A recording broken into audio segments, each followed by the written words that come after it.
to my channel. My name is Claire Ucherike, and on today's video I'll be talking about the reason the vagina has a fishy smell. It's not the smell of a grilled fish, but the smell of a dead fish, stinking fish. It's not funny, it's embarrassing. I was motivated to do this video because of the conversation Maria and her friends had about Angel. And funnily, it was even the guy that Angel slept with that brought this information to them. So guys, if your girlfriend or your wife has a fishy vaginal smell, there's no need broadcasting it. Just share this video because I have important information for them. Firstly, in the vagina, we have the good and the bad bacteria, and then they both live together in the vagina to protect the vagina, but they have to stay within a certain pH. Now, when this pH level is disrupted, then you can have an overgrowth of the bad bacteria, and then the good bacteria, which is your lactobacilli, is oppressed, like it's reduced. The growth rate is not as much as the bad bacteria. When this happens, one can have bacterial vaginosis. Funnily, some women, 84% of women don't even know they have this infection because they just go about feeling okay, I don't have the symptoms. And by the way, what are the symptoms? That's where the fishy smell comes, especially after intercourse. You can have this vaginal odor. Sometimes when they come around, they complain of whitish fluidy or grayish vaginal discharge, and some will come down with irritation or painful sex. And then you may not experience these three symptoms, you may just experience one. Vagina, it may cause spontaneous abortion, and if you're not pregnant, it increases your risk of having sexually transmitted diseases. Remember, I also want to point out here that bacterial vaginosis is not an STI, it's not a sexually transmitted infection. But if you have bacterial vaginosis and you keep having this overgrowth, it can increase your risk of coming down with pelvic inflammatory disease and STDs. So now, what can be a factor? What can predispose you to coming down with bacterial vaginosis? It's very important to know that recent use of antibiotic, especially when the antibiotic was prescribed for a certain number of days and then you exceed it, you just keep killing your good bacteria. You eventually start killing your good bacteria and leading to the overgrowth of the vagina, of the bad bacteria in the vagina. Remember, different antibiotics have different spectrum of activity. So if you're taking an antibiotic that doesn't deal directly with that doesn't eliminate the bad bacteria in the vagina, then you are doing harm to the bacteria in the vagina. Secondly, the use of intrauterine device. That's a method of family planning.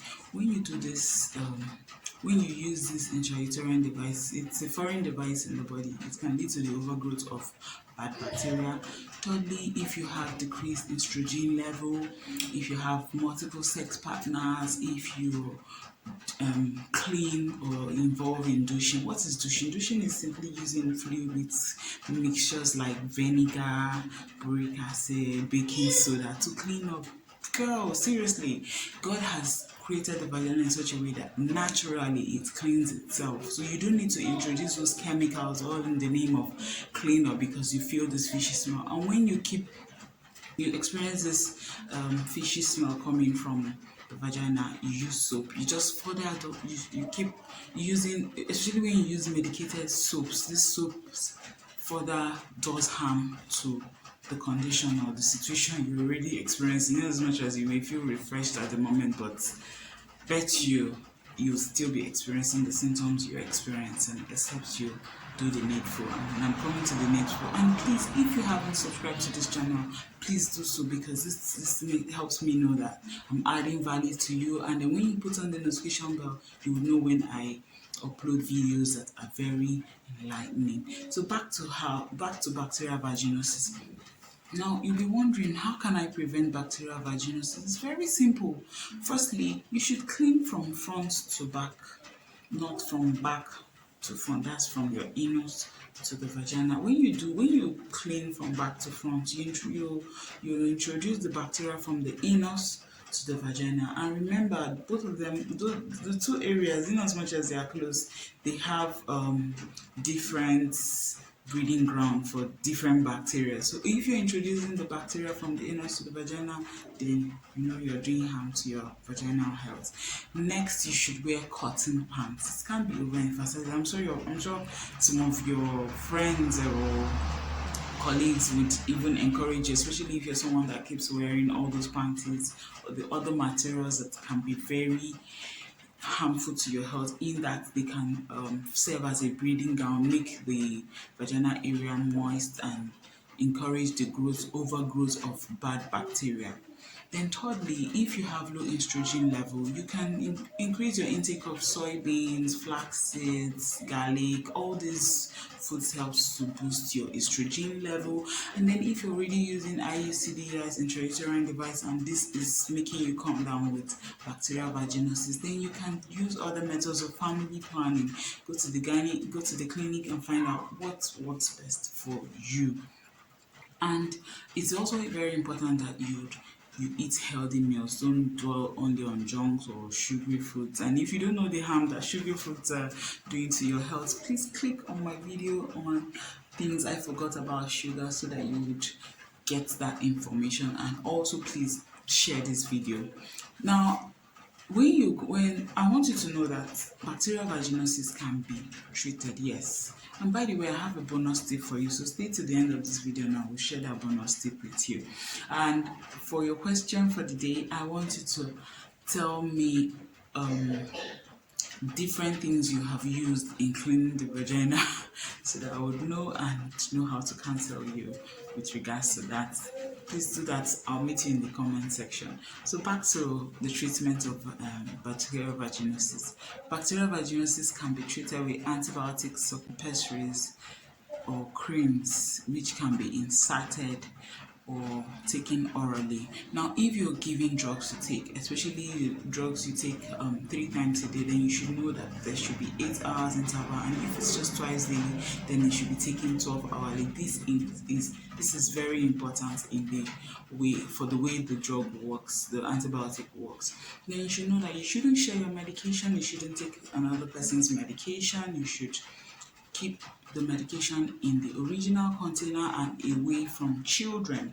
And then if you miss a dose, don't double dose, take the dose as soon as you remember. And then also, if you're taking metronidazole, which is a drug used in the treatment of bacterial vaginosis, and you may experience metallic taste, dark, reddish, brownish urine, you may experience lightheadedness, dizziness, gastrointestinal disturbances. All these are side effects of the antibiotic. And then if you're placed on clindamycin, then you may experience diarrhea. And if you already have an active diarrhea, then don't forget to inform the doctor or your health caregiver that, okay, I'm already stooling, because the antibiotic can just worsen the diarrhea.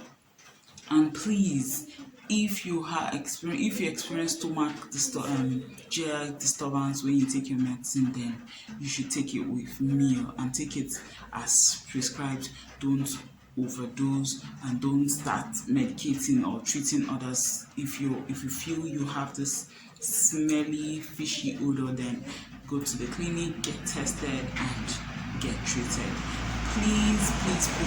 As for my bonus tip, I want to let you know that probiotics that contain lactobacilli are actually very beneficial. There are still ongoing studies, there are still controversies, but remember, lactobacilli is the good bacteria in the vagina. So what the heck?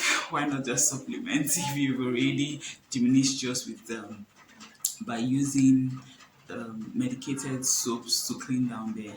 Thank you so much for watching, and please don't forget to subscribe, share this video, and stay healthy. I'll see you in the next one. Bye.